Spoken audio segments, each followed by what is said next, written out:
Rebonjour, partie numéro 2. Comme vous avez pu remarquer, on a fait la plupart de nos points, à l'ordre du jour dans la première partie. Il nous reste plus une seule chose à faire, c'est de parler des objectifs et des résultats, ou peut-être objectif-résultat, résultat-objectif. C'est pas nécessairement dans l'ordre où on va en parler, mais l'important, c'est que cette partie-là va être pas mal plus longue que les autres. Donc, objectif et résultat, de quoi on parle?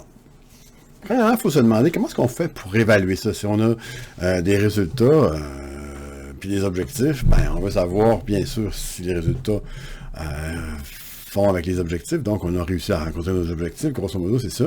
Sauf que l'objectif, il peut changer pas mal. L'objectif de prévention du crime, c'est une chose, mais il peut y avoir plein d'autres objectifs aussi. On peut avoir l'objectif de peut-être indépendamment de l'effet sur les statistiques criminelles, est-ce que on veut faire augmenter, par exemple, la satisfaction du public envers la police? Peut-être, ça peut être un très bon objectif. Ou peut-être que si on réussit pas à faire réduire la criminalité, on va aller chercher ailleurs pour voir, ouais, mais peut-être que la satisfaction du public est améliorée. Donc, on va dire qu'on a réussi pareil dans notre affaire. Peut-être qu'on veut, indépendamment de la satisfaction du public et de l'effet sur les statistiques, peut-être qu'on veut augmenter l'efficacité policière. Donc, peut-être on peut faire la même chose avec moins de ressources, parce que là, on a adopté une nouvelle stratégie, une nouvelle forme de prévention, etc., etc. Donc, on peut, avec moins d'effectifs, avoir les mêmes statistiques qu'avant. Donc, les statistiques n'ont pas baissé, mais on fait la même chose avec moins. Donc, ça va rencontrer un objectif d'efficacité à ce moment-là, etc., etc. On peut probablement formuler un paquet d'autres sortes d'objectifs qui pourraient être également rencontrés. Les objectifs, peut-être, il y en a qui sont un peu plus clandestins que ça, on va voir tantôt.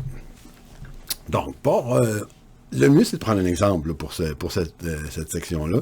Donc, l'exemple que je vais prendre, c'est probablement le type de surveillance qui a été le plus étudié dans son efficacité et dans ses objectifs. C'est un peu la même chose, c'est sûr. Quand on parle d'efficacité, on est obligé de parler d'objectifs, parce que c'est l'efficacité dans quelque chose. C'est la vidéosurveillance, évidemment, qui est avec nous depuis maintenant 60, 70 ans. Mais même avant ça, on voit des photos d'archives de personnes qui font des paris sur la rue, puis sont photographiées dans une bâtisse en haut. Donc, ça date du début de l'autre siècle avant. Donc, une centaine d'années et plus, où on faisait pas de la vidéo au sens où vidéo c'est électronique, mais on faisait de la vidéo au sens image, la surveillance image, en faisant une série de clichés des activités qui se déroulaient sur la rue. Donc ça, c'est l'idée qu'on va prendre des images.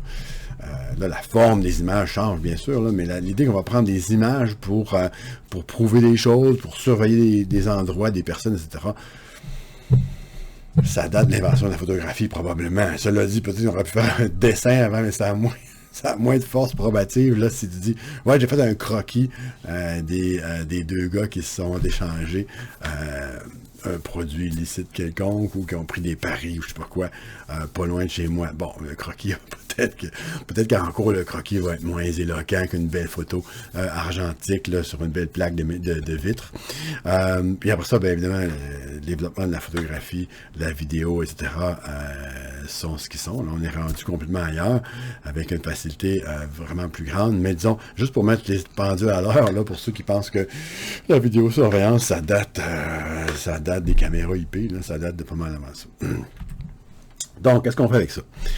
Ben, il y a une tonne, comme j'ai dit tantôt, de littérature sur l'efficacité de la vidéosurveillance, mais ce qu'il y a de fun aussi, c'est qu'on a les messieurs Welch et Harrington qui ont fait une méta-analyse, donc ils ont toutes lu pour nous autres. Ils les ont premièrement classés dans les bonnes puis les moins bonnes.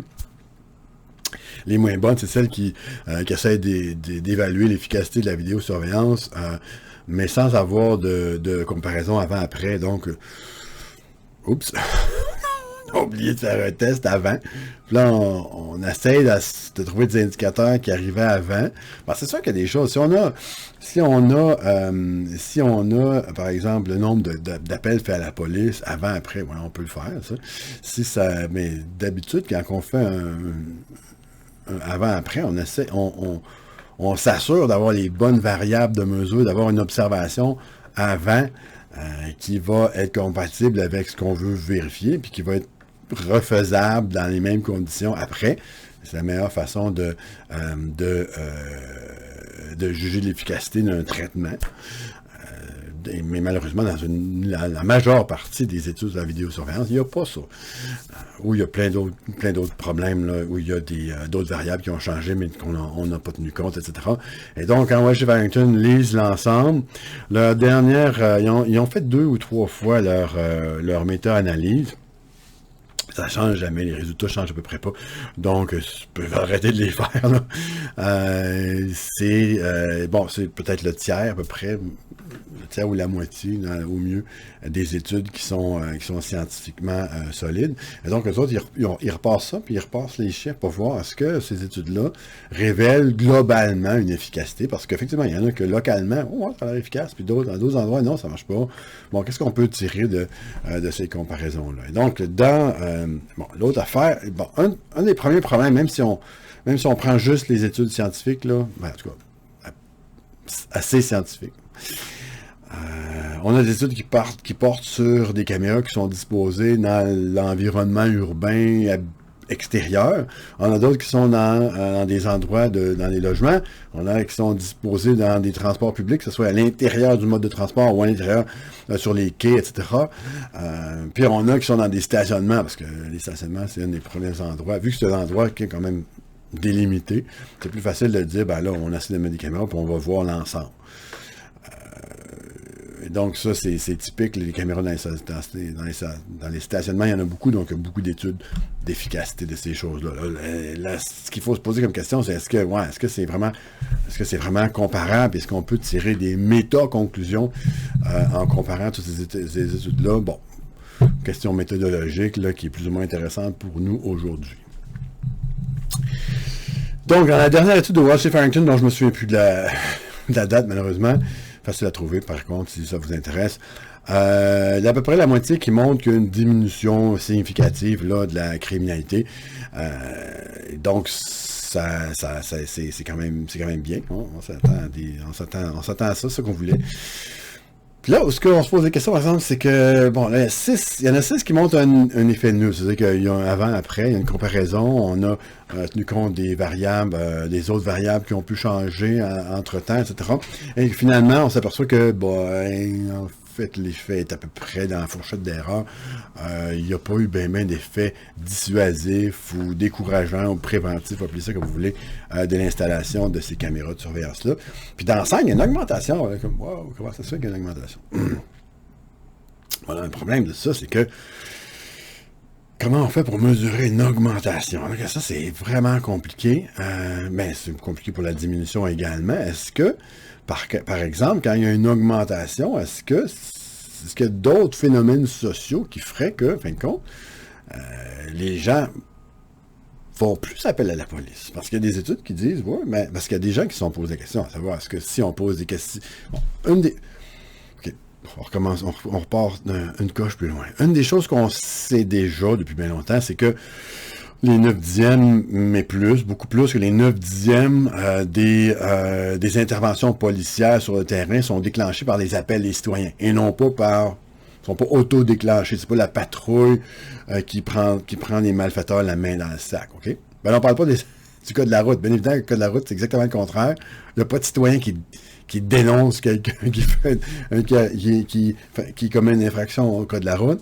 Ça, c'est tous des cas où les policiers l'ont constaté directement. Les policiers ou les caméras de surveillance, on s'entend les caméras de circulation, là, mais ça c'est le moteur de ça, c'est la police. Mais dans les autres infractions au code criminel, on s'aperçoit que c'est depuis toujours là, que beaucoup plus que les 9/10 des interventions policières les policiers sont appelés par les citoyens. S'ils n'avaient pas été appelés par les citoyens, ils ne seraient pas là.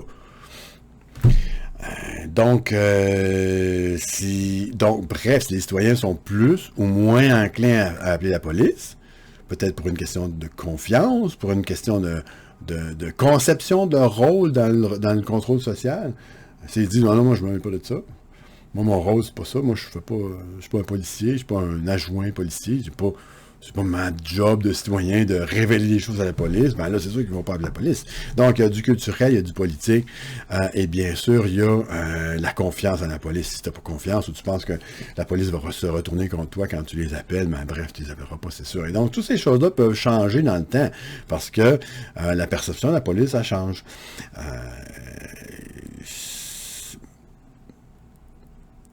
Quand il y a une augmentation ou une diminution des appels, est-ce que... Oh ben c'est ça, ok, c'est ça que je t'ai rendu à dire. Il y a des études qui se sont demandées, si on pose des caméras, est-ce que ça change justement cette fameuse perception-là? Est-ce que... Parce qu'il y a deux théories.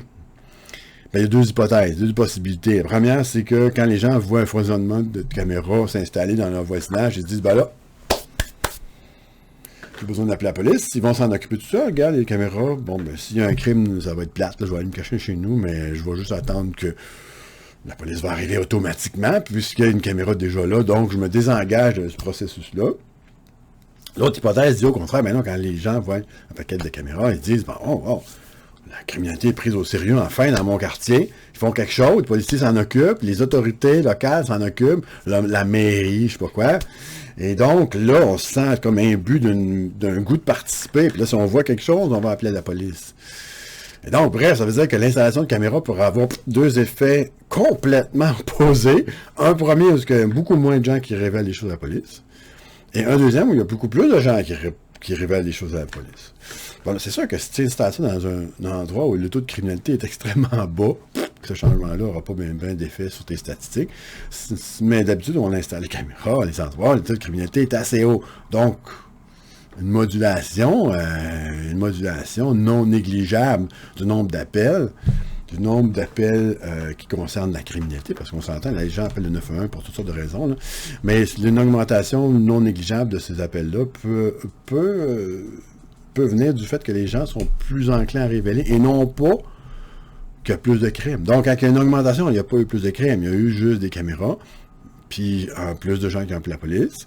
Évidemment, si on met des caméras, ben, peut-être qu'on va en détecter en temps réel aussi. C'est un peu ça le but des caméras. C'est pas ça le but. Le but de la caméra, c'est la prévention. C'est-à-dire que le délinquant va regarder dans les poteaux électriques, puis il va dire « Oups, un paquet de caméras, je vais aller commettre mon crime ailleurs. » Ou « Je vais retourner au cégep, puis faire des études. » Et donc, il ne commettra pas aujourd'hui ces crimes-là, donc ma statistique va avoir un de moins. Mais si ça marche pas, la fonction numéro 2, le plan B de la caméra, si on veut, si la fonction première ne fonctionne pas et que le criminel commet son crime tout de même, ben là, ça sera de le pogner, okay, de le pogner en temps réel, de réussir à se mobiliser assez vite pour le prendre sur le fait alors qu'il est encore là, ou de le reconnaître et de le saisir après les faits de chez lui, si on l'a reconnu, et de le traîner en justice avec une preuve qui est un petit bout de vidéo où on voit sa face en train de commettre le crime XYZ. Ça, c'est le plan B, par contre. Le plan A, c'est vraiment, on met une caméra, puis là, les gens se tiennent tranquilles. Mais s'il y a une augmentation, est-ce que ça veut dire que les gens, peut-être qu'ils sont devenus légèrement plus tranquilles qu'avant, que toute autre chose étant égale, il y aurait une légère diminution, mais qu'en fin de compte, puisque les gens se sentent imbus d'une nouvelle mission de policière, parce qu'enfin, mon quartier est pris les problèmes de mon quartier sont pris au sérieux, ben là, on se retrouve avec une augmentation. Est-ce que ça veut dire que la caméra n'a pas fonctionné? Ben non, peut-être pas. Peut-être au contraire, ça fonctionne mieux que jamais, mais c'est difficile à dire. Si on fait une note globale, on dit que ça, c'est ça, il faut faire attention quand on regarde les statistiques. On se plaît souvent à dire qu'il y a une diminution significative, ou une augmentation significative de X, Y, Z, telle affaire. Ici, la criminalité. Mais significatif en criminologie, ça ne veut pas nécessairement dire que c'est important. Et là, donc, on est en plein là. Le 4%, il est avéré, il est bon, il est mathématiquement solide. On est sûr que c'est pas de la chance. Mais un citoyen qui regarde ça et dit 4% de baisse, il me semble que c'est pas... on va pas alerter les médias avec ça. On va pas faire la première page du Journal de Québec avec moins 4%, quoi, ça l'a dit, c'est encore drôle. Et moins 4% de baisse de la criminalité, c'est pas énorme. Puis ça, c'est juste contre la propriété. Bon, la criminalité violente, beaucoup plus rare déjà, mais très peu affectée par les caméras pour deux raisons. Un, la plupart de la criminalité violente... en fait, une grosse proportion de la criminalité violente qui est causée par des gens qui sont, disons, désinhibés. Et puisqu'ils sont désinhibés, pour des raisons chimiques ou autres, ben la présence de caméra, il n'en tient même pas compte, il ne pense même pas ça, il voit rouge. Puis il y a une énorme proportion, évidemment, qui est faite à l'intérieur de bâtisses privées où il n'y a pas de caméra. Ou s'il y en a, c'est les caméras peut-être dont la personne violente est propriétaire, donc elle risque assez peu de s'en servir contre elle-même. Donc, on a ici une baisse contre la propriété, aucune contre les biens. Le meilleur effet constaté, puis là, on est dans quelque chose de moins 40, c'est bon. Même il y a des endroits où c'est moins 80, moins 90, donc une baisse vertigineuse de la criminalité. C'est dans les stationnements, dans des endroits qui sont bien délimités et qu'on peut couvrir au complet avec des caméras. Ça, c'est très important. Tandis que dans les autres endroits, beaucoup moins prononcé comme effet. Les endroits où on a le plus d'amélioration, c'est les endroits où on ne s'est pas contenté de juste dire on ne change rien, on change pas nos habitudes, on change pas l'architecture, vous souvenez-vous de l'architecture? On change pas l'éclairage, on change rien. On fait juste mettre des caméras. On n'a pas d'argent pour faire rien faire. On va aller chez Walmart. C'est rendu pas cher les caméras à cette heure. On va aller chez Walmart. Puis on va se payer un petit kit à 300$, 10 caméras, puis pouf, on couvre le... Non, j'exagère, là, je simplifie, je sarcasme, mais on va y aller au minimum, disons, d'efforts, puis on va juste poser des caméras. Ben ça, dans ce temps-là, ça marche pas. Les endroits où ça marche le mieux, c'est les endroits où il y a un effort concerté avec plein d'autres affaires. Donc, on a augmenté l'éclairage, on a coupé les buissons quand il y en avait, on a changé nos habitudes dans les stationnements, pour les rondes, pour la façon dont les agents travaillent, la façon dont les voitures sont stationnées, où est-ce qu'ils sont stationnés, etc., etc. On a fait une prévention globale. On a regardé la globalité de l'affaire, ce qui est la bonne chose à faire. D'ailleurs, un conseiller en prévention va toujours regarder le global, là, et non pas juste... parce que un conseiller en prévention qui regarde juste où est-ce qu'on visse les caméras, là, ben ça, c'est un vendeur de caméras, c'est pas un conseiller en prévention. Donc, les endroits où on a cette prévention-là, c'est les endroits globaux. Malheureusement, ça c'est le fun. On voit que c'est le fun quand on met l'effort, on peut avoir un résultat. Donc, on gaspille pas des efforts pour rien. Parce que ça aurait pu être le contraire. On aurait pu dire, écoutez, toute cette belle affaire-là, la prévention par environmental design, l'éclairage, les bosquets, les ci, les ça, ça donne absolument rien. Quand tu mets la caméra, paf, tu baisses de 40%. Voilà, ça aurait été cool. Ça aurait été super pour les vendeurs de caméras. Puis, on aurait tellement simplifié tout le processus de sécurisation de ces endroits-là. Ça aurait été super. Tu sais, tu as la solution miracle. Mais malheureusement, non.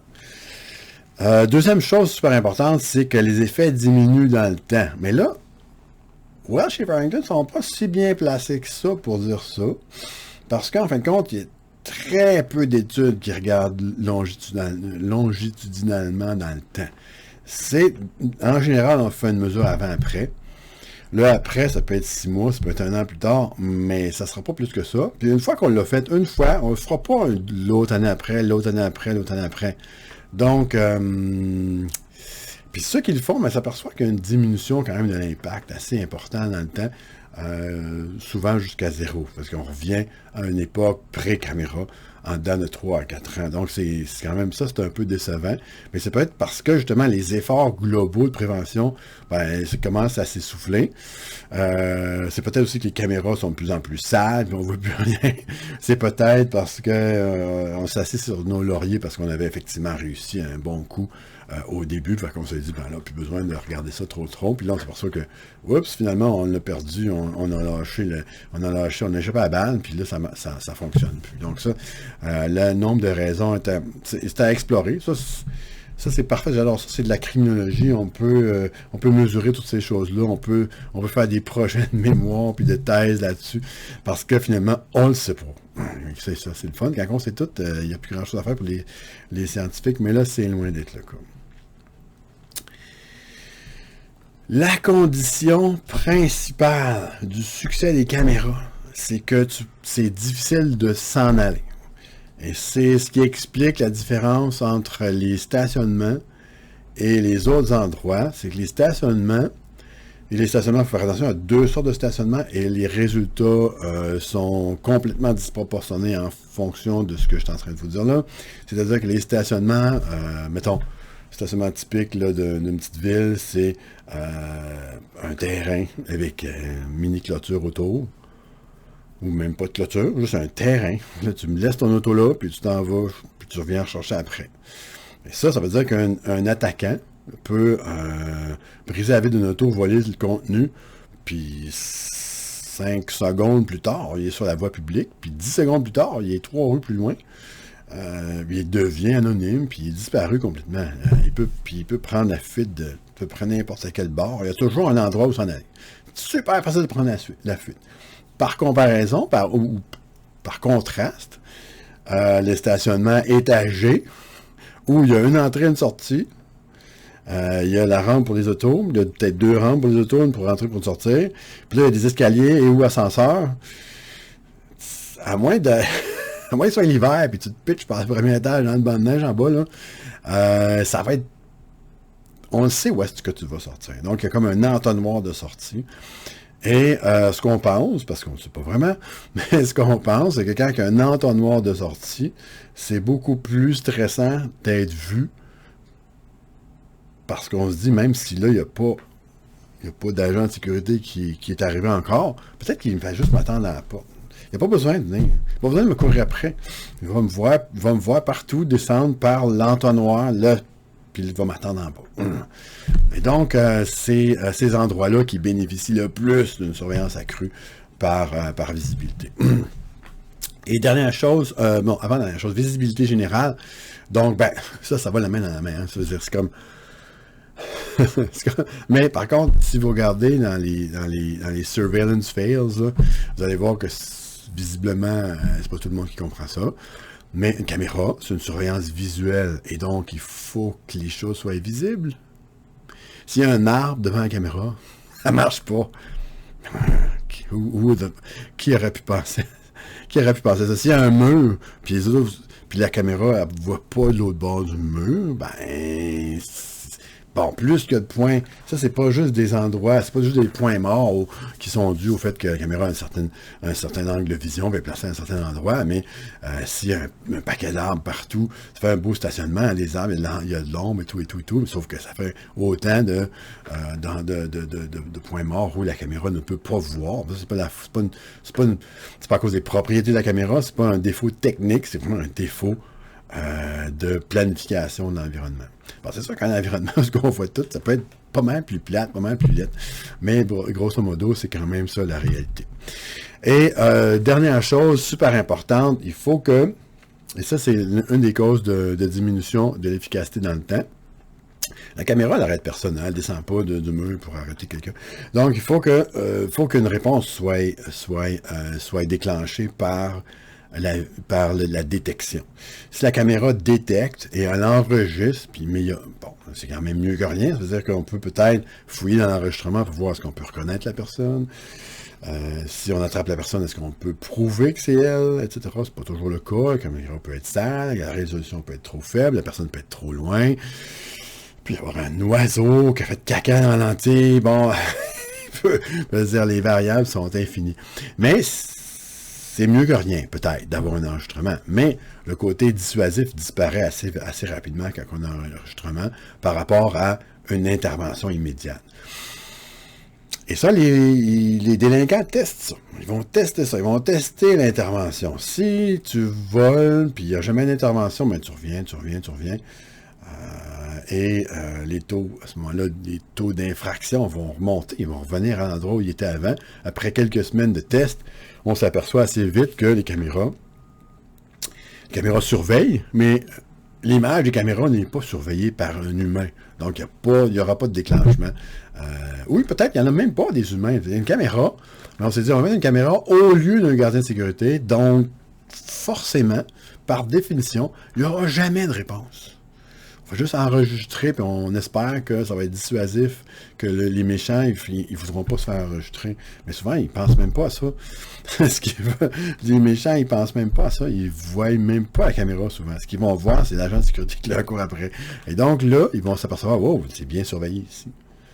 Mais si ce n'est pas le cas, ben, votre efficacité va en prendre un coup. Donc, la technologie s'insère dans un monde social aussi de contrôle social. Si le contrôle social n'est pas là, la technologie tout seul ne fera pas grand-chose, pour le moment. Une des premières choses qu'on s'aperçoit avec tout ça, donc, le moins 4, souvenez-vous du moins 4%, bon, dans les stationnements, c'est mieux.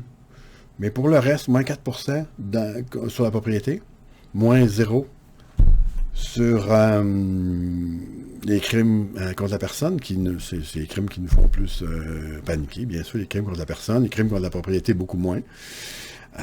Et donc, la plupart, grosso modo, sont en train de nous dire que, puis c'est pour ça que j'ai mis un pot de pilule, là, c'est un effet homéopathique. C'est-à-dire, à peu près équivalent à l'effet placebo. Il est fort possible de s'imaginer que la caméra, en fait, a zéro effet et que c'est la mobilisation générale des gens et des forces en puissance qui font qu'un nouveau mode de contrôle social s'installe temporairement, souvent parce que les gens se tannent, surtout ils se tannent s'il n'y a jamais personne qui se fait poigner. C'est que la prévention est son propre mauvais pire ennemi. Mieux on prévient la criminalité, plus on relaxe nos gardes, plus on baisse notre garde, parce qu'il ne se passe rien. On réussit bien à prévenir la criminalité, on pense qu'on a gagné, et finalement, on baisse la garde, on prend nos vieilles habitudes moins sécures, on laisse les arbres pousser, on laisse les ampoules brûler, etc., etc. Et donc, le taux de criminalité va remonter après. Mais la position de la caméra est plus comme une espèce d'agent social qu'un agent de surveillance ou un dispositif de surveillance réel. C'est un peu pour ça que je vous mets l'effet homéopathique, là, puis l'huile de sucre. Là. Probablement que le point faible principal de toutes ces études-là, c'est la faiblesse théorique. C'est extrêmement faible. On dépasse jamais, puis je veux pas... prenez pas ça mal, là. Je veux pas... Comment je pourrais dire ça? Je veux pas être trop critique, mais en même temps, la plupart de ces explications-là, la plupart des manières de comprendre l'effet de la surveillance sont essentiellement basées sur le choix rationnel, et le choix rationnel au sens le plus basique possible. Donc, bien en deçà de ce qui est théorisé dans la théorie du choix rationnel. Donc, c'est vraiment juste... quand on est à l'aéroport, là, puis on va à la toilette, puis on laisse notre valise là, on demande au voisin, peux-tu checker ma valise pendant que je m'en vais? Tu sais? Parce qu'on pense automatiquement que des yeux sur la valise vont dissuader les gens de la voler. Mais c'est tout. C'est comme un feeling. On a un feeling que nous autres, on ne ferait pas ça si on était sous surveillance. Moi, ça nous dissuaderait d'avoir une caméra là, donc ça va dissuader les autres. On fait pas partout, on tente pas de comprendre l'expérience de celui qui, lui, voit des opportunités. Il y a quelques études qui ont posé des questions à des vrais délinquants. Est-ce que, quand tu vois une caméra, est-ce que ça a un impact sur ton mode opératoire? Ou carrément, ça te dissuade et tu le feras pas? Ça reste flou pour le moment. Il y en a qui disent oui, il y en a qui disent non. Donc, c'est pas... Mais c'est très embryonnaire comme recherche. Encore une fois, tant mieux. Ça veut dire que ça laisse de la place pour les prochains chercheurs en criminologie. Mais sinon, ça reste essentiellement une théorie du choix rationnel. Puis ça se développe en plusieurs hypothèses comme celle que je vais vous montrer maintenant. Des théories du succès. Pourquoi est-ce que ça marche? Ben, ce serait la dissuasion. Première théorie de dissuasion, il est dissuasif pour les délinquants, parce que là, il y a des théories qui vont s'appliquer à d'autres. Là. Pour les délinquants, il est dissuasif de constater la présence de caméras. On peut avoir honte de se faire pogner. Ça dépend. Le délinquant qui n'est pas un délinquant de carrière, pas honte. Mais non, lui, c'est une médaille de plus, là, mais quelqu'un qui veut continuer d'être respecté comme un citoyen normal, disons, et qui se fait coincer à la caméra en train de faire quelque chose de pas correct, ben, ouais, la honte, donc la honte, c'est la stigmatisation sociale, surtout que maintenant, ces images-là peuvent facilement se retrouver sur les réseaux sociaux, donc du moment où ça restait juste au poste de police, ça allait, mais là, maintenant, sur YouTube, mettons que ça rejoint plus de monde. Bien sûr, la peur de la sanction, ça, c'est la dissuasion classique. Hein? Vous mettez une sanction et ça dissuade. Mais là, si le gars il est sûr de ne pas se faire poigner, ça dissuade pas mal moins. S'il est sûr de se faire poigner parce qu'il y a une caméra, ben, ça dissuade plus. Donc, vous vous souvenez du triangle là, de la dissuasion classique. Là, il faut que la sanction soit juste assez sévère. Il faut que la certitude de se faire poigner soit là. Puis aussi, il faut que ça soit rapide. Il faut pas que la sanction elle arrive dans 5 ans. Parce qu'on ne pense pas à si long terme que ça. Ça ne nous influence pas tant que ça, les choses qui vont se passer dans un futur plus éloigné. Et donc, si on peut avoir une sanction très rapide, très, très certaine, puis suffisamment sévère pour contrer le bénéfice qu'on va avoir, c'est sûr que si on vole 100 $, puis la sanction, c'est une amende de 50$, ben, c'est pas très, très dissuasif. Bon, bref. Et ça, c'est ce qu'on voit typiquement dans un crime contre l'environnement, par exemple. Bon, tu déverses tes cochonneries dans l'environnement, puis tu sauves 10 millions de dollars cette année, puis on va te donner une amende de 10 000 $. Ben là, franchement, c'est ce que je fais encore 9 990 000 $ de profit cette année. Et l'impossibilité de profiter, c'est qu'on ne peut pas profiter du bien qu'on a volé, en fin de compte, si on se fait attraper. Donc, bref, ça, c'est les raisons des raisons logiques, des raisons rationnelles qui sont supposées de dissuader le délinquant de passer au geste. Il faut faire attention ici. C'est pas juste le délinquant qui serait potentiellement en dessous de la caméra. On dit que dans plusieurs cas d'installation de caméra, il y a aussi une diffusion des bénéfices, c'est-à-dire que même à l'extérieur du champ de vision immédiat de la caméra, puis à l'extérieur de façon évidente, mettons, un coin de rue plus loin. Parce que des fois, on se dit, bon, la caméra elle vise là, comme ça. Est-ce que si je me mets ici, je suis dans le champ ou pas, ou est-ce qu'elle est là, ou quand c'est une boule, on ne voit pas vraiment quel bord, quel objectif est tourné. Donc, est-ce qu'on prend la chance de dire, oh, elle a l'air d'être tournée par là-bas, fait que là, moi, si je fais mon crime ici, elle me voit pas. Non, c'est pas de ça que je parle. Je parle de la diffusion à un endroit où tu la vois plus, la caméra, donc elle ne te voit plus, à moins qu'elle voie à travers les murs. Là. Et à cet endroit-là, il y aurait une baisse de criminalité également. C'est fantastique. Quand on peut constater ça, c'est super. Ça veut dire que, finalement, ça a tellement un effet profond de dissuasion que les malfaiteurs prennent même plus de chance de commettre des crimes, même à l'extérieur du champ de vision de la caméra. Ça, c'est génial. Ensuite de ça, il y a le côté de la sensibilisation. La sensibilisation, ça ne s'applique pas aux malfaiteurs, ça s'applique aux cibles, donc aux victimes potentielles. Les victimes potentielles sont maintenant plus armées pour se défendre elles-mêmes contre la criminalité. Par exemple, on ne veut pas... Bon, là, tantôt j'ai mis honte, là je me gêne, mais tu sais, ça se ressemble, on s'entend. On n'aime pas ça, nous autres non plus, en tant que victimes, que notre image de victimisation soit enregistrée. Donc, les caméras nous rappellent ça, que si tu fais pas attention maintenant, ben, peut-être que tu vas faire partie des images de victimisation qui vont être sur YouTube la semaine prochaine. Deuxième chose, ça fait un pense-bête, c'est-à-dire que quand tu vois la caméra, tu dis « Ah oui, c'est vrai, j'ai-tu oublié de prendre telle mesure de sécurité? J'ai-tu oublié de barrer mes portes d'auto? » Ça, c'est le pense-bête. L'autre hypothèse, sentiment de sécurité. Quand on donne un sentiment de sécurité aux gens, qu'est-ce qui arrive? Ben, les gens profitent davantage de l'espace où ils se sentent en sécurité. Et là, en plus, ça veut dire qu'il y a plein de gens qui profitent de l'espace. Pensez à un parc, par exemple. Si un parc est reconnu comme étant hautement criminalisé, ben, les gens ils vont plus.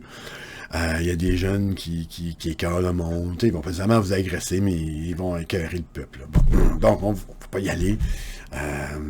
Et donc, le parc devient genre un peu off-limits. C'est un endroit où les gens vont plus, sauf ceux qui font partie de ces groupes-là. Donc, mais tout d'un coup, si on commence à assainir, si on veut, le parc, je ne sais pas si c'est le bon mot, peut-être avec des caméras, mais ça peut être autre chose. Mais à partir du moment où les gens se sentent en sécurité dans un endroit public, ben, ils vont davantage, ils restent plus longtemps, et ils deviennent des témoins si quelque chose arrive. Donc, en plus des yeux électroniques de la caméra, on a les yeux biologiques des gens qui sont là, et qui sont probablement plus efficaces que ceux de la caméra. Parce que, ben, il enregistre moins bien, malgré qu'on peut témoigner, mais bon, un témoignage, on peut se tromper, etc. Par contre, la caméra ne vaut pas si bien que ça non plus, donc peut-être que ça se vaut, mais grosso modo, la présence humaine est dissuasive en soi, okay, pour la plupart des criminels. Donc, ça serait ça, ça serait une autre hypothèse de pourquoi ça marche, les fameuses caméras. Et enfin, ça aurait aussi un effet sur les gardiens, ceux dont le travail officiel est de sécuriser les lieux, s'ils sont encore là, bien sûr, parce que là, c'est sûr que si on a installé des caméras afin de couper d'un salaire, puis on a enlevé les gardiens, on les a remplacés par des caméras, ben là, c'est sûr que là, c'est différent. Mais sinon, les caméras permettent de détecter davantage d'endroits, parce que la plupart des endroits où il y a des gardiens, les gardiens,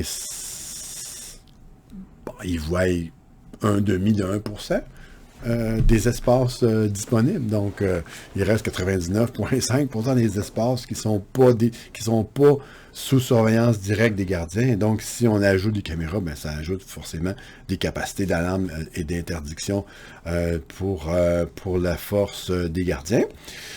L'identification, bien sûr, ben c'est sûr que si on peut identifier. Là, j'ai mis une identité. Maintenant, on identifie automatiquement. Hein, on identifie automatiquement dans plein d'endroits, entre autres dans les centres commerciaux. Je ne sais pas si vous avez vu ce dernier scandale, qu'en fait, ça fait au moins 2 ans qu'on sait qu'ils font ça, mais je ne sais pas pourquoi. Ah oui, c'est parce que là, il y a eu un rapport du protecteur du citoyen ou du commissaire à la vie privée, je me souviens plus duquel, qui dit que ça va à l'encontre de la charte de reconnaître les gens qui vont faire leurs emplettes dans les centres commerciaux. Les centres commerciaux, ici, par exemple, ici à Place Sainte-Foy, où on avait des caméras installées qui reconnaissaient et qui suivaient les gens dans leurs emplettes et qui détectaient non seulement, reconnaissaient au sens, elle les reconnaît d'un endroit à l'autre, pas au sens où elle les reconnaît, c'est monsieur un tel.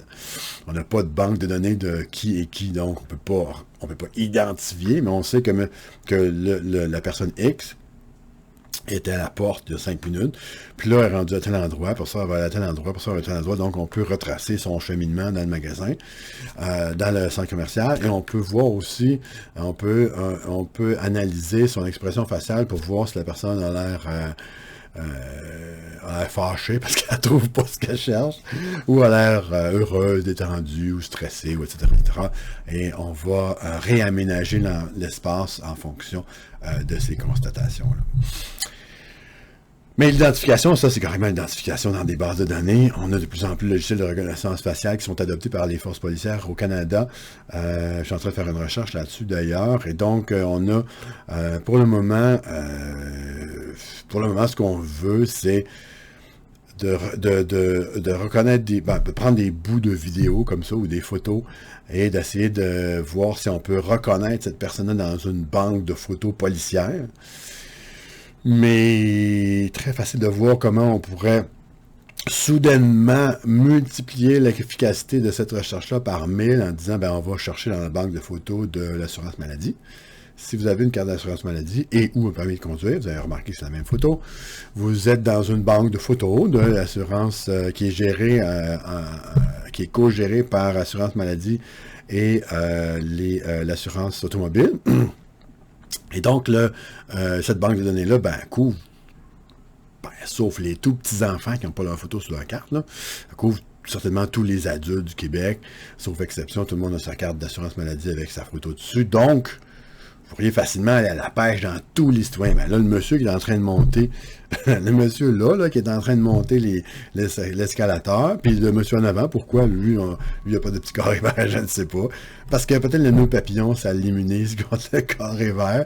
Mais en tout cas, le carré vert dit, c'est qui se fasse là? On va aller voir dans la banque de photos de l'assurance maladie du Québec pour voir c'est qui. On va dire ça va payer dedans, c'est sûr. Bon, peut-être pas, c'est peut-être un touriste ou un Ontarien. Mais grosso modo, si c'est un Québécois, il est dans cette banque-là. Et ensuite ça, la gestion, ben c'est sûr qu'on peut gérer beaucoup plus à ce moment-là si on voit que dans un coin du centre commercial, il y a une gang de jeunes qui vient d'entrer, ben là, envoyer discrètement, envoyer un ou deux agents de plus dans ce coin-là. Puis l'autre endroit où les gens sont bien tranquilles, ben on va moins répartir nos effectifs dans ce coin-là parce que finalement c'est gaspillé. Donc ça sert à ça. Et donc si on fait toutes ces choses-là, ben forcément on augmente la performance de prévention du système au complet grâce à l'installation des caméras. Cela dit, il y a aussi les théories de l'échec. Les théories de l'échec, il y en a plein. L'irrationalité, ben ça se pourrait-tu qu'en fin de compte, les criminels ne soient pas si rationnels que ça, puis que, ben j'ai dit tantôt, ben là, c'est peut-être un mauvais exemple, parce que là, on voit clairement un crime contre la personne en train d'être commis, devant une caméra. Bon, est-ce que les gens l'ont pas vu? Ben, fort possible, c'est fort possible. J'ai fait souvenez-vous des caméras dont on a parlé dans les autobus 800 et 801 à Québec. Ben, quand je suis arrivé à Québec, moi, ils ont posé ça l'année suivante, je pense. Puis tout de suite, j'ai fait une recherche là-dessus. On a fait un sondage. On a demandé à 700 personnes qui débarquaient des autobus 800 et 801, est-ce que vous avez vu s'il y avait des caméras là-dedans? Puis presque à 40% des gens ont dit, ben non, je n'ai pas remarqué. Ça venait juste d'être installé. Les médias en avaient parlé. Puis quand tu rentres, il y en a une à peu près à 30 cm de ta face. Mais les gens ne l'avaient pas vu. Il y en a 7 dans l'autobus. Malgré ça, ils ne l'ont pas vu. Donc, c'est fort possible que la gang ici, là, l'ont pas vu. Bon, est-ce que c'est irrationnel de ne pas avoir vérifié comme il faut s'il n'y avait pas une caméra? Peut-être. C'est certainement irrationnel de faire ça à la vue d'une caméra, sachant qu'il y a une caméra. Mais cela dit, des policiers qui font des choses, les policiers, ils savent qu'il y a des caméras, c'est leur propre caméra. C'est la caméra dans l'autopatrouille. Il n'y a pas si longtemps, bon là, j'ai ça quand j'ai pas les références, c'est plate, mais vous googlerez ça. Chef autochtone qui se fait rentrer dedans par un joueur de football. En tout cas, ça a l'air de jouer, mais c'est un policier. C'est incroyable. Le policier, il explose dans le cadre, puis il rentre dans le gars, puis il plaque sur un auto. C'est un monsieur de 60 ans, là, à pleine force, devant la caméra qui est installée dans l'autopatrouille. Est-ce que c'est rationnel de faire ça? Est-ce que ça se pourrait qu'avec les théories du choix rationnel, il y a comme un breakdown quelque part, puis il dit, ouais, une minute, là, il y a bien des fois où les gens sont irrationnels, puis il y a bien de ces fois-là que c'est justement à ce moment-là que la personne va commettre un crime. Ben, les crimes contre la personne, ça semble probablement plus être le cas, parce qu'effectivement, comme je l'ai dit tantôt, les meilleurs effets qu'on constate, c'est plutôt dans le crime contre la propriété. Mais il en reste pas moins qu'on voit plein de gens voler des choses, faire du vol à l'étalage, du vol à la tire, au vu et au su de caméra. Donc, est-ce que les gens sont si rationnels que ça? Ce qui m'a mis la puce à l'oreille là-dessus, c'est il y a quelques années à l'ASC, American Society of Criminology, où 2 personnes sont venues nous dire que ils venaient de démontrer que la théorie du choix rationnel était bonne parce que l'immense majorité pas l'immense majorité, une bonne majorité, c'est justement là que ça accroche, une bonne majorité des gens qui volaient des dépanneurs aux États-Unis, ça c'est une étude des États-Unis, quand il y avait une caméra, ils se mettaient un masque pour rentrer. Ils dit, ben voilà, tu vois, ils sont rationnels. Ils sont allés dedans, ils ont regardé voir s'il y avait une caméra. Ils sont ressortis, ils ont mis dans... S'ils constatent qu'il n'y en a pas, ben, tu peux faire ton vol tout de suite. Et si tu constates qu'il y en a une, ben tu ressors, tu te mets quelque chose en face, puis tu rentres. Puis là, cette fois-là, tu te fais pogner pareil parce qu'ils reconnaissent que tu es rentré 5 minutes avant puis t'as le même linge. Là. J'ai pas dit qu'il était intelligent, j'ai dit qu'il était rationnel. Donc, ils te reconnaissent pareil, puis le gars se fait pogner. Mais on voit qu'il a constaté, c'est pour moi le rationnel pareil, parce qu'il est allé voir, il est allé à la reconnaissance, il a constaté qu'il y avait une caméra, il n'est pas câble, il l'a bien vu. Puis après ça, il a pris une mesure, une contre-mesure. Ça n'a pas suffi. Mais quand même, il a pris une contre-mesure. Donc, il a l'air rationnel. Sauf que, c'est rationnel que ça, comme j'ai dit tantôt, parce qu'il se fait pogner pareil, parce qu'il rentre une deuxième fois avec un masque, mais habillé pareil. Mais aussi, c'est qu'il y avait presque 40% des gens que c'est pas ça pas tout. Caméra, pas caméra. Ils rentraient pareil, ils commettaient le même crime, puis ils ressortaient après. Et donc, il n'y avait pas de... Je veux dire, les théories de choix rationnels, là, ça marche pas très bien si tu peux pas supposer que tout le monde est rationnel. Et là, si 40% des gens qui font des dépanneurs sont pas tous rationnels, c'est mal parti pour les théories du choix rationnel. Deuxième chose, les coûts. C'est sûr que ça coûte cher, tout ça. Ça coûte pas si cher que ça, des caméras. Hein? Le prix a baissé vraiment énormément ces dernières années. Caméra, le branchement est beaucoup plus simple parce que finalement, tu n'as pas besoin de tirer un fil entre toutes les caméras puis jusqu'à un centre de surveillance parce que c'est des caméras qui vont marcher par radio. Caméra IP en plus, on peut pan tilt zoom à distance sans avoir le moindre fil qui rejoint mon contrôleur et à la caméra. Donc, l'installation est grandement simplifiée, beaucoup plus flexible aussi, on peut l'installer n'importe où, tandis qu'avant, il faut l'installer sur un poteau, parce que c'est là qui arrive le bon. Mais il en reste pas moins que c'est pas juste ça, l'installation de caméra. Comme j'ai dit tantôt, il faut qu'il y ait des agents qui vont surveiller l'image des caméras. Si ces agents-là ne sont pas là, si on se dit on va sauver de l'argent parce qu'on va enlever les agents, on va mettre des caméras à la place, ben oui, on sauve de l'argent, sauf que là, ça marche pas. Les endroits où ça marche, c'est quand on n'a pas sauvé de l'argent. Donc, les coûts sont importants. Coûts indirects, les coûts indirects, ça, on peut en parler longtemps, mais c'est sûr que avec la multiplication des caméras de surveillance, reconnaissance du visage. Après ça, si vous essayez d'appliquer ça, parce que là, on parle juste de caméra, mais on a parlé de toutes d'autres sortes de surveillance tantôt, hein? Surveillance algorithmique, de big data, etc. Là, votre vie privée, où est-ce que ça en va? Vous êtes en train de faire ça de même, parce que quelqu'un dirait à la chaîne. Et donc, ça serait les coûts indirects. Après ça, les déplacements. C'est sûr qu'il y a plein de recherches qui disent il y a un déplacement des bénéfices, en fait. C'est le contraire, c'est comme la caméra, elle a comme un effet physique, pour ça un effet métaphysique, un effet surnaturel, à l'extérieur de son champ de vision. C'est comme on ne comprend pas pourquoi, c'est pas tout rationnel d'ailleurs, il faudrait se décider. On ne comprend pas pourquoi, mais à l'extérieur du champ des caméras, il y aurait comme une diffusion paranormal des bénéfices. Mais ce qu'on voit aussi, c'est qu'il y a des déplacements. Puis il y a toutes sortes de déplacements. Puis c'est sûr que le dealer de drogue du coin AB ne peut pas juste décider à aller au coin DC demain. Pour plusieurs raisons, peut-être que le coin DC n'est pas propice au dealage de drogue. Puis s'il l'est, il y a des chances qu'il y ait déjà quelqu'un là. Donc il ne peut pas s'installer. Donc, probablement qu'on a libéré le coin AB, mais qu'on n'a pas vraiment, que cette personne-là ne va pas aller faire la même activité ailleurs. Sauf que, est-ce qu'on a calculé combien est-ce que les ventes du monsieur qui est au DC ont augmenté? Non. Est-ce que ce monsieur-là, il y a un cas à Montréal super connu, là, le projet Robocam, qui a causé un déplacement massif des dealers de drogue à l'intérieur des HLM qui étaient juste à côté. Là. Et donc, à des endroits où la police ne surveille plus. Donc, il y a l'air de ne pas avoir des déplacements, mais c'est parce qu'ils sont dans les HLM maintenant. Donc, ils sont plus sur la rue, effectivement. La rue est propre. Est-ce que les gens ont cessé de consommer? Est-ce que les vendeurs ont cessé de vendre? Non. Donc là, il y a un déplacement dans le mode d'opération. Il y a un léger déplacement physique, mais à peine. Ça continue. Donc, il n'y a pas vraiment d'effet si génial que ça, en fin de compte.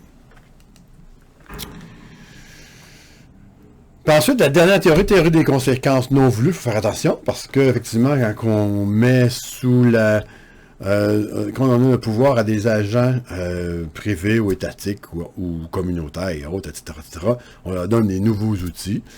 Il y a des bonnes chances qu'il y a un bon paquet qui vont mal les utiliser. Comme j'ai dit tantôt, les gens qui utilisent le terminal de police pour checker sur leurs ex ou sur leur futur, ou carrément pour informer la mafia, il y en a plein. savez pas comment est-ce qu'il peut y en avoir. Il y en a énormément. Et donc, et là, bon, là, ça c'est un cas vraiment rigolo qui est arrivé à Québec, où la personne qui contrôlait les caméras censées protéger le Parlement, qui sont centrées dans le sous-sol du Parlement, là où il y a l'espèce de QG de la SQ là, qui protège le premier ministre, etc. Ben lui, puis c'est des caméras extrêmement puissantes avec des très bons zooms, puis il y a un hôtel juste de l'autre bord de la rue. Hein. Ça fait que combien de temps ça a pris de temps? Combien ça a pris de temps avant qu'un policier de la SQ décide de... Bon, on va regarder, on va faire un petit sweep de sécurité. Regardons ça, dans l'hôtel, il se passe des affaires. Et donc, bref, c'est ça qui est arrivé avec ça. Deuxième cas, le mission creep. Mission creep, ça c'est quand on justifie la pose d'une nouvelle... l'emploi, on va pas dire la pose, parce que là, on peut déborder des caméras. Là. Quand on justifie l'emploi, l'implantation, l'activation, etc., d'un nouveau mode de surveillance grâce à un phénomène X, Y, Z, par exemple le terrorisme, ou un grand événement, il va y avoir un gros événement, le G20 va se rencontrer à Toronto. Et on va poser 600 caméras pour checker, pour être sûr que ça va bien se dérouler. Ça, c'est pas une mauvaise idée. Mission Creep, c'est quand, maintenant, c'est quoi, ça fait 10 ans quasiment? Ben, les 600 caméras sont encore là. Donc, le G20, ça fait longtemps que c'est terminé. Les caméras sont restées posées là et utilisées pendant des années après. Parce que, finalement... premièrement, on économise le coût du retrait des caméras. Puis, tant qu'à y être, on surveille la ville de cette façon-là. Donc, c'est bien correct. On a un certain mission creep, mais pas tant que ça. Et quand un autre mission creep, c'est quand on dit, ben là, on va installer des caméras parce que, comme ça, on va pouvoir rattraper des gens qui enlèvent des enfants. Ce qui est hyper rare, ça arrive à peu près jamais. Mais, je veux dire, tous les parents vont dire « Wow, quelle bonne idée » parce que ça me stresse, moi, quand mes enfants sont dans le parc ou je sais pas trop où. Est-ce qu'ils pourraient potentiellement être enlevés? Ben, oui. C'est dans l'univers du possible. Et donc, si on se fait dire qu'il y a comme une baguette magique qui va empêcher ça, ben c'est sûr qu'on va sauter là-dessus. Mais après ça, quand on s'aperçoit que la caméra, ça c'est une étude qui a été menée à Londres. Quand on s'aperçoit que les caméras sont employées pour donner des étiquettes aux gens qui font pipi à mauvaise place derrière le mobilier urbain, ben là, il y a un mission creep important. C'est qu'on a justifié ça en disant « Oh, il y a une très grosse criminalité, c'est dangereux, il y a probablement du terrorisme qu'on va mettre là-dedans, dans cette salle-là, comme ça, c'est plus vendeur encore. » Et finalement, on s'aperçoit que des années après, ça ne sert pas du tout à ça. Ça a servi pendant des années à contrôler des infractions de gravité à peu près nulles. Et si on avait dit au public au départ, moi, je veux installer 1 million de caméras dans la ville de Londres parce que je veux empêcher les gens de faire pipi à mauvaise place dans le parc, peut-être que les gens auraient dit, pas sûr. Pour ça qu'il y a le trade-off entre, le coût indirect dont j'ai parlé tantôt, puis le problème que tu veux régler est proportionnel. Donc, peut-être que ça n'aurait pas marché. Ça, c'est le mission creep. Deuxième, la défiance. On voit ça souvent, comme ces trois gars-là, justement. Quand les caméras arrivent, surtout les caméras de télévision, pas les caméras... même les caméras. Les gens se prennent en selfie avec n'importe quoi maintenant. Hein. Donc, c'est les caméras personnelles des gens qui vont se prendre en photo en train de faire des affaires illégales. Peut-être qu'ils réalisent pas à quel point c'est illégal, ou peut-être qu'ils se disent, on est 20 à faire ça, fait que finalement, pourquoi ce serait moi qui serais accusé alors que on a fait 1/20 de l'action chacun, fait que j'ai pas fait grand-chose. Mais non, ils ne s'aperçoivent pas que ça marche pas comme ça, le système de justice criminelle, puis que si tu as participé à l'infraction, même de façon mineure, tu es coupable de l'infraction. Oups! Et ça, ils s'en aperçoivent après. Mais il y a cette idée-là que, regarde, les caméras sont là, on va faire un show, on va mettre au défi la police, les autorités, etc., etc., puis on va bien s'amuser. Des fois, à leur dépend, mais des fois, ça colle pas non plus. Hein. Des fois, on se retrouve en cours avec des non-lieux parce que, finalement, on n'est pas capable de le prouver, même si les images sont hyper claires. Les images ne montrent pas nécessairement toutes les étapes de ce qui est arrivé et la défense réussit à percer des trous là-dedans. On a juste besoin d'un douce raisonnable après tout. Là. C'est pas si difficile que ça. Mais il n'en reste pas moins que, et c'est ça mon argument maintenant. Reste pour moi que quand les caméras sont arrivées, ça a déclenché des choses qui n'auraient pas eu lieu s'il n'avait pas été là. Bon, pour terminer ce trait un peu moins long, je ne sais pas où on est rendu, cette deuxième partie, il faut bien noter, comme je l'avais annoncé tantôt, qu'il y a d'autres objectifs. Mais là, on a vu des objectifs qui sont plus dans le giron de la prévention, comme la satisfaction du public, la confiance du public dans le travail de ces agents de contrôle social. Puis là, pensez ça de façon large. J'aurais peut-être dû mettre plus l'accent là-dessus. Mais on peut pas, malheureusement, on ne peut pas tout faire. On n'est pas juste dans un monde où l'État veut faire du contrôle social. Puis, comme vous avez vu plein d'exemples dans ce que j'ai dit dans les minutes qui précèdent, là, où, en fin de compte, le contrôle social se déploie dans des plateformes numériques privées, même pas canadiennes d'ailleurs. Et donc, on est dans un... Quand on a parlé du capitalisme de surveillance, etc., on est dans un monde où c'est des corporations qui ont des enjeux de plus en plus gros, qui investissent de plus en plus dans le contrôle de notre comportement. Ben, évidemment, les autres, leur but, c'est pas de contrôler la criminalité. Bien sûr qu'ils veulent contrôler la criminalité s'il y en a, là, surtout si c'est la fraude qui va les toucher eux autres mêmes. Mais le but premier, c'est pas ça. Le but premier, c'est d'aller vider notre portefeuille, clairement. Donc, faire des ventes, ramasser de l'argent. On a parlé d'Amazon aussi, bon, etc. Tous ces gens-là sont dans la business du contrôle social, si on veut, mais pas avec le but de la sécurité. La sécurité n'est pas exclue, mais c'est pas le but premier. Et ça, c'est super important d'ajouter ça. Il faut aussi ajouter, il y a une interface entre les institutions de contrôle social puis ces institutions-là corporatives dont la sécurité n'est pas la mission première, c'est-à-dire que les policiers, les autorités en général, là, peuvent aller avec un mandat, ou même sans, dans certaines conditions, aller chercher cette information-là qui est rendue disponible parce qu'on l'a gardée dans le proverbial frigidaire, le frigidaire dont je parle depuis tantôt. On a accumulé plein de données sur ce que vous avez fait depuis, ça varie, hein, mais ça peut faire vraiment beaucoup, très, très longtemps. Et donc, peut-être que cette fois-ci, vous êtes suspect de quelque chose, puis on va aller fouiller dans tout ça. Ces choses-là sont maintenant disponibles. Ça existe. Il y a 20 ans, ça n'existait pas. Il y a 30 ans, ça n'existait pas. C'était impensable. On avait quelques données sur vous, oui, bien sûr, mais c'est dans une autre planète par rapport à ce qu'on a aujourd'hui. Donc, cette interface-là, elle existe aussi. Donc, à un moment donné, il peut y avoir une centralisation ad hoc, au cas par cas, selon les suspicions, selon les événements. Donc, faut pas oublier de compter ça également. Mais cela dit, il y a d'autres objectifs qui sont beaucoup plus importants. J'ai fait allusion à ça tantôt, à un des deux, pas celui-là. Le premier, risque organisationnel. Le risque organisationnel, c'est le risque en tant que gestionnaire et en tant que responsable d'une organisation et en tant qu'organisation, au sens de la réputation de l'organisation, le risque de ne pas avoir l'air d'avoir tout fait ce qui était possible de faire pour prévenir la criminalité ou pour prévenir un incident particulier. Donc, le risque organisationnel, c'est le risque pour l'organisation qui est encouru non pas par l'acte lui-même. Tantôt, quand on faisait notre petite analyse là, de gravité puis probabilité, là, on regardait la probabilité que quelque chose arrive à une personne ou à une entreprise ou à un endroit. Mais le risque que la criminalité, que cette entité-là soit victime d'un crime. Là, c'est pas ça.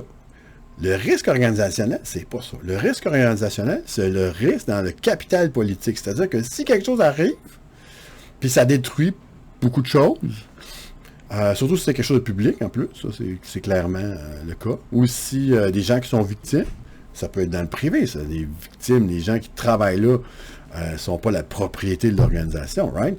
Mais si ces gens-là sont maintenant victimes d'un crime, ça peut être un crime par Internet, hein? C'est pas nécessairement, pensez pas juste à un crime, ils se font sauter dessus, là. Ça, c'est la criminalité par la violence. La criminalité violente, c'est quand même assez rare au Canada.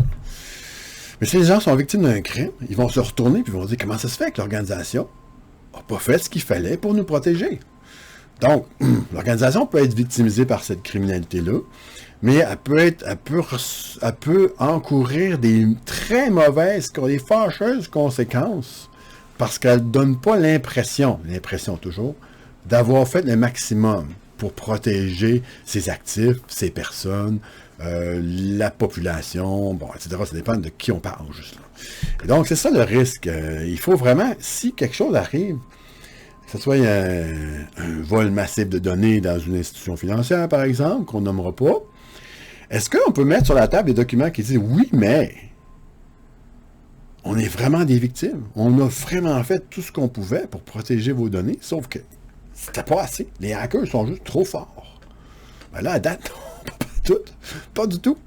Donc là, il y a un risque organisationnel très important, puis je pense que l'institution financière en question a perdu beaucoup de plumes à cause de ça, parce qu'effectivement, elle n'a pas été capable de démontrer qu'elle était diligente dans sa protection des données.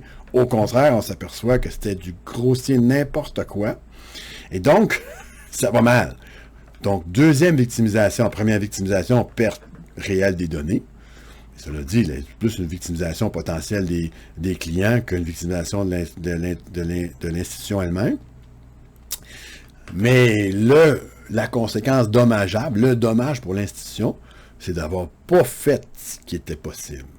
Bon, peut-être que s'il y avait eu une meilleure sécurité, le vol de données aurait eu lieu quand même. Mais, le lendemain, tu peux mettre sur la table et dire, voici toutes les stratégies qu'on a mis en place. Voici l'argent qu'on a dépensé. Voici combien on a de personnel qui est déployé autour de la question de la sécurité des données.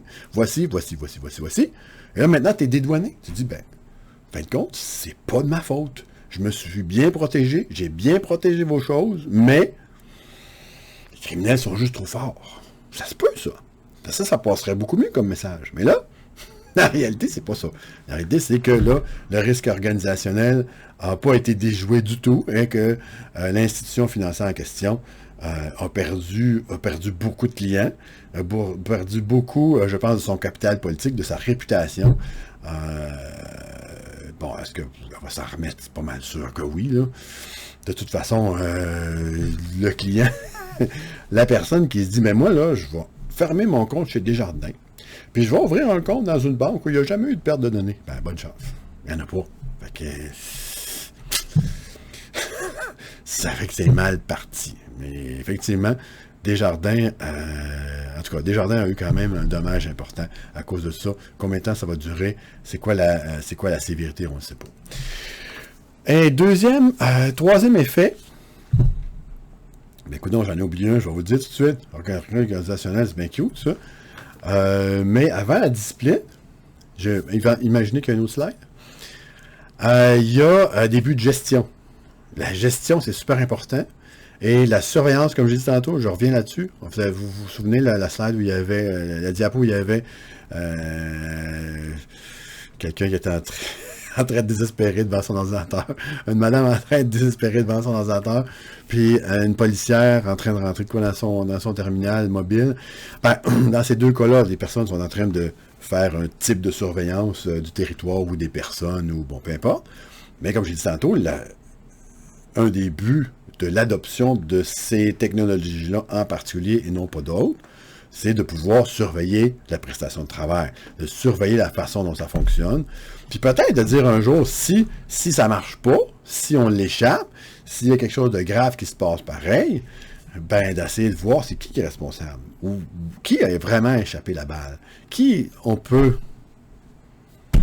dire, voici la pomme pourrie. C'est celle qui n'a pas bien rentré les affaires dans son terminal, qui n'était pas diligente. Ou, au contraire, tout le monde va dire, ben, on a tout fait selon les meilleures technologies qu'on a. On a un super bon logiciel, on l'a bien rempli, il a été rempli avec diligence, puis ça a donné la réponse que le gars n'était pas dangereux finalement. Fait qu'on le laissait partir. Puis là, ben, il a tué 3 personnes. Ben, oups, qu'est-ce qu'on fasse finalement? En fait, on a fait le mieux. C'est state of the art. C'est la meilleure méthode de prédiction de la dangerosité qu'on a. Malheureusement, on est dans l'humain. C'est pas du 100%. Puis là, ben ouais, on l'a échappé, celui-là, bien comme il faut, mais c'est pas notre faute. Nous autres, on a fait du mieux qu'on pouvait. Et dernière, ça fameuse discipline. Et évidemment, les technologies de surveillance, en plus de quand on modifie l'espace pour rendre certaines choses complètement impossibles, ben on a aussi, on est en train de diffuser deux choses. Premièrement, on est en train de diffuser une habitude de la surveillance. Plus on est surveillé, plus on voit popper des caméras, plus on voit popper des annonces ciblées sur notre Facebook puis dans Google, plus on s'habitue à trouver ça bien normal, puis pas grave, puis sans danger. Et je pense que c'est très grave, comme plusieurs événements nous ont montré dernièrement, la capacité de ce système-là essentiellement de nous diriger par le bout du nez est extrêmement, extrêmement élevé, et on ne réalise pas du tout à quel point pour le moment.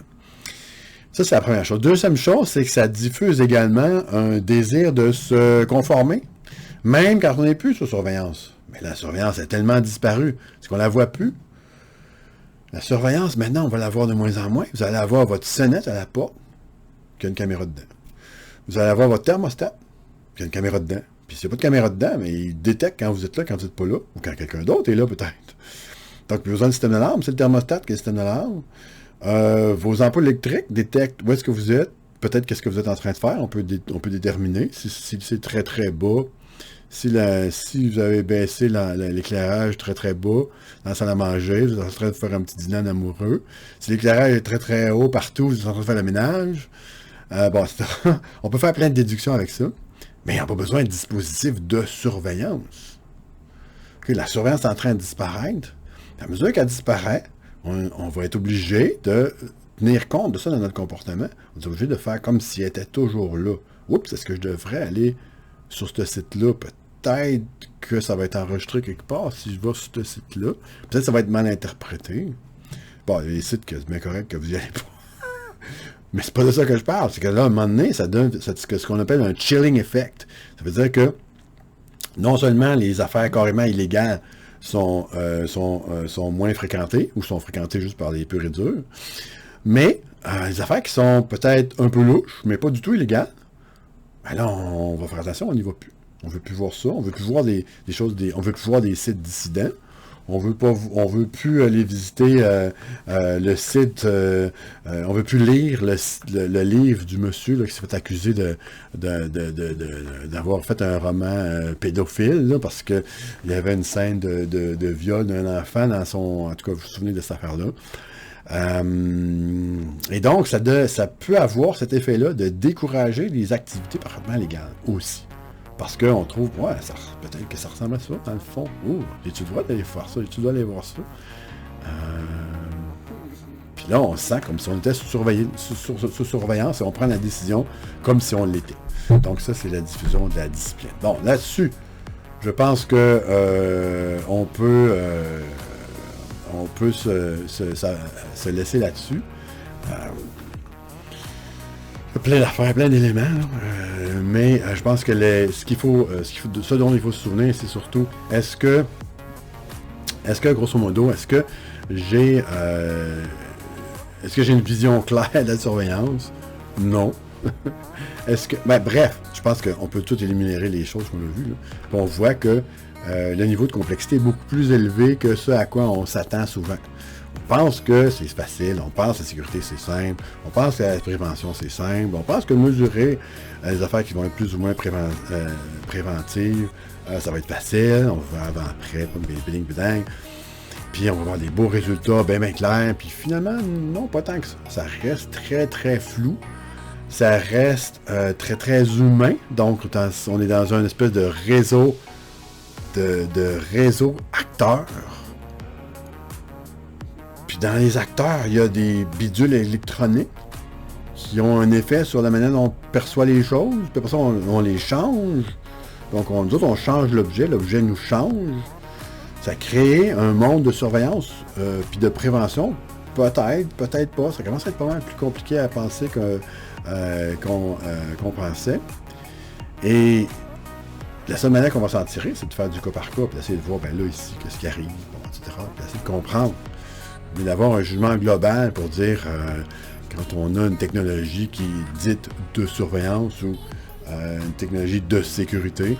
Est-ce que ça va produire la sécurité et la prévention de la criminalité qu'on recherche?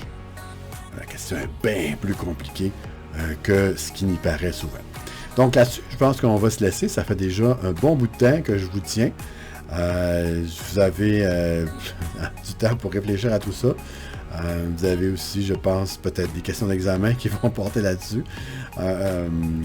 Si vous avez des problèmes, je ne suis pas bien difficile à trouver sur Internet, donc gênez-vous pas pour me relancer par courriel, puis je verrai si j'ai le temps de vous répondre, mais en général, je penserai que... Donc, à la prochaine!